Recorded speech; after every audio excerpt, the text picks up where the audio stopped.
Hey folks, how's it going? This is Iron Seagull here, back with another Sims Info and Thoughts video. So first, just to quickly follow up on my previous video, I talked about how Romantic Garden stuff is currently free on Xbox for a limited time. Turns out now that is also a thing for PC and PlayStation players, so that is good. So if you want to get romantic in your garden and stuff, then you can currently do so for the low price of $0.00. I'm not sure how long it is going to be available for free, but I did see on the EA app there is a Sims sale going on until January 9th, so I think that is meant to go along with that, so probably just ending on the same date. And a reminder for those of you using the EA app on PC, then you can still get my first pet stuff for free too. And that is going until January 9th for sure. Definitely grab these packs for free if you don't have them already. Even if you just like a few of the items, you never know, they may come in handy. And I really don't think either of those packs are worth even close to 10 US dollars. So I think that's even more incentive that it's like, oh hey, these ones that maybe you wouldn't spend money on those anyways, like way less likely chance than many other more recent stuff packs, then okay.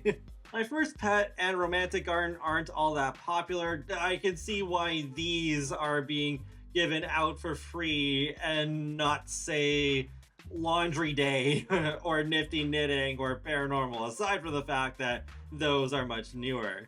Moving on, EA posted what's basically like a Spotify Wrapped for some of their games, and The Sims is amongst those, so I thought it'd be interesting to go over that.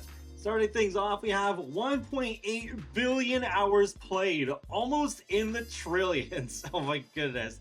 And then 260 million hours in build mode. Interestingly enough, not saying how many hours were spent in Create a Sim, I imagine it's less, but considering the fact that you have to go through Create a Sim to even start a new save, maybe it's not as far behind as one would think, but it is really weird that the game is structured that way.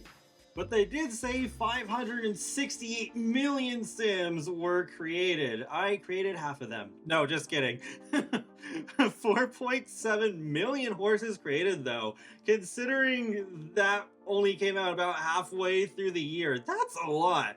This pack must be selling really well, though that's not exactly shocking. Cute animals sell, that's just marketing 101. Next up, we have 23 million deaths, and you know what? I'm a little surprised it's not even higher than that, because Simmers like killing their virtual people. Not me though.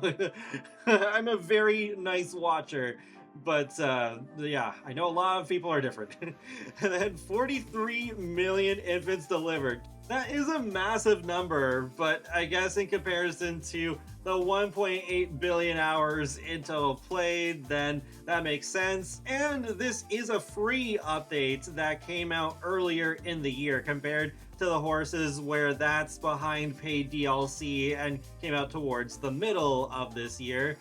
And 345 million woohoos. Yes, Simmers love their woohoo, and that is a lot more than deaths, that is for sure. And then 12 million gallery uploads and 277 million gallery downloads. I think the gallery is a pretty great feature, at least when it's not super glitchy.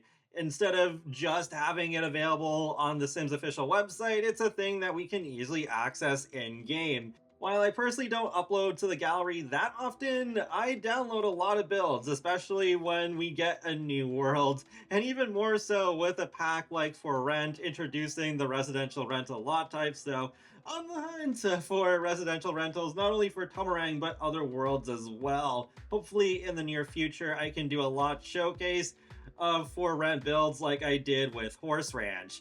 So most of these stats I think were pretty predictable inclusions, but then we get to the food. So the top 3 recipes are eggs and toast, mac and cheese, and ham and cheese sandwich.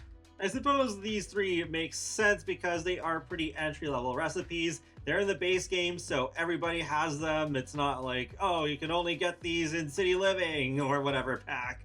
So yeah, the DLC recipes did not stand a chance in this category, except for, well, the one that is specifically about Home Chef Hustle, because the most popular waffle recipe is berry waffles. And again, it is an entry-level recipe. You only need level 1 cooking skill to make it, but hey, they are pretty nice. Home Chef Hustle happens to be one of the few stuff packs that I actually would recommend at full price. But that is it for the Sims 4's player stats for 2023.